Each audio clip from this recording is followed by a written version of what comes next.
it's happening with us. We're doing the same things in ethics and in chemistry. You know, we're combining two different total different subjects together. Okay. For example, like we're doing drugs at the moment, and we're doing them in.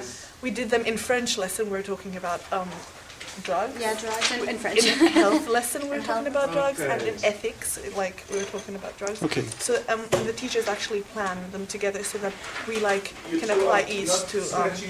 And is like this all the year or during special? It's during all year. All over the year. They try to make sure that we get the best out of everything, so that we can use actually every learned skill with each subject. What do you think of this method?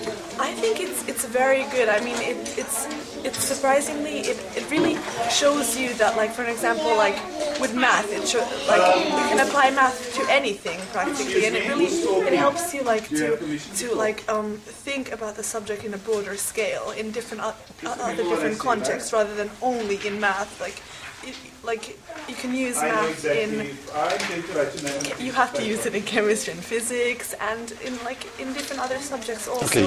And also, so you see the purpose of the subject. Yeah, you really understand the subject thoroughly, and you understand that you're actually learning this for not just because the teachers are making you learn this, but you're learning this because it really helps you and that you need this, and like it is like this. And also the fact of projects, we get very many projects. And I think they're very good because they really even help you understand a certain subject better. It's so nice to have different projects. You can come up with your own ideas and concerning a sort of subject and speak out for it, and we get many projects actually but it's also a very good opportunity to dig yourself into deeper into the subject. You don't just have to. It's a much more nicer way to learn and it's like something that it really helps us to be autonomous, and because now we're going to go to upper secondary school, now we're in lower secondary school, and basically anyone in the upper secondary or high school, then they're not going to tell you to do your homework or do your assignment. You really have to keep yourself and see when the deadlines are coming, and you really have to make sure that you're on time and you have a schedule planned and everything, so that you can. So you have get your own planning autonomy. Is a very important part of that process. The planning, and it really helps us build up this responsibility towards school and towards our own work, so that we understand that it is anyways important for us, and that we have to take the responsibility for doing it and not leaving everything to the last day, which won't work. Because it's not it's never gonna work.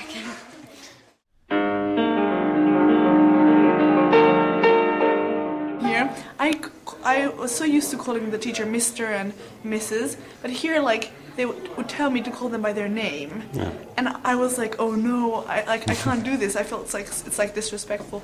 But here, most of the teachers we call them by name. And pretty many. Because you have Finnish-speaking teachers. You have this relationship. It's they really care about you individually, every person individually, and they take care that the person individually understands a certain subject. Not the class understands.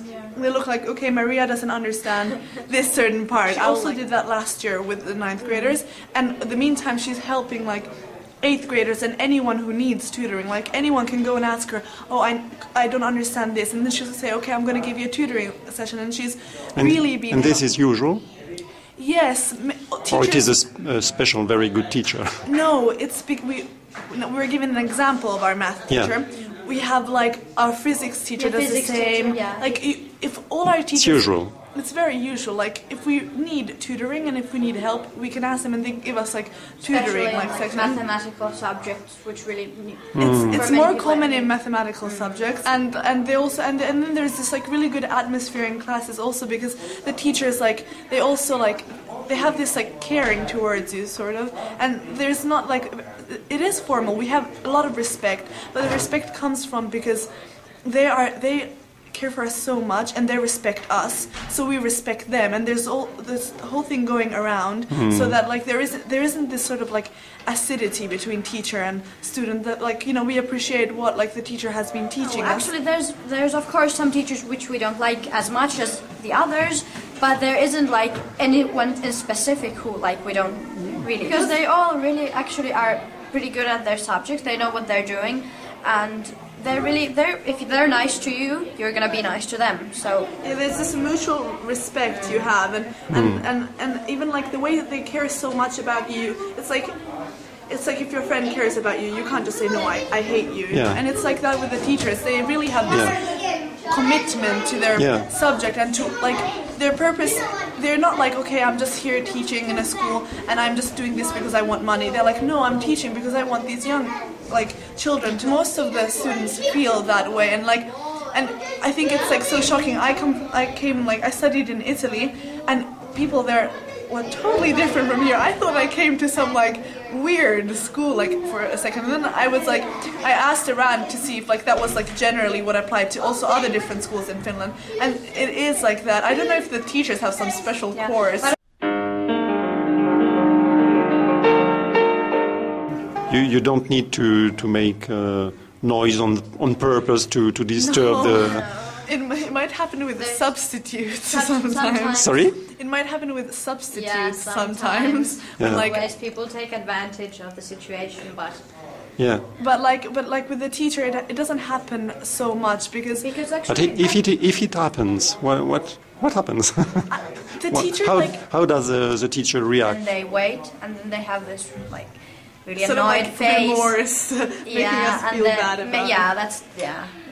That's probably the most common. So then they just after wait.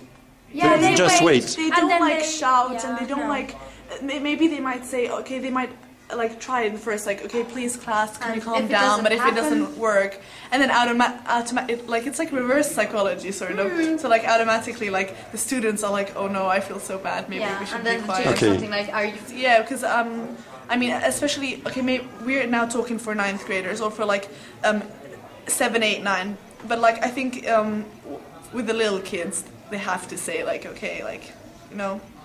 Is there any punishment? Bad, some people broke accidentally or on purpose a window. I think, well, it wasn't on purpose, but they were, I think, fooling or playing around with their hockey sticks or with a tennis ball or something, and then they got detention or something. And then there was some fight in the 7th grade. What was the punishment I for think them? they got half an hour, 1 hour detention, but it wasn't. It usually isn't that bad. You just. Are some students expelled sometime? No. Never. I have never heard of a student in this school who's been expelled, and I have never heard even of a Finnish student who has been expelled. It has to be a really extreme case if they're going to be expelled. Even for 1 or 2 days? Suspended, no. Maybe the private schools, I don't know, there's the international school there, they might be more strict about, but this is a school of the city, so... Usually you don't need.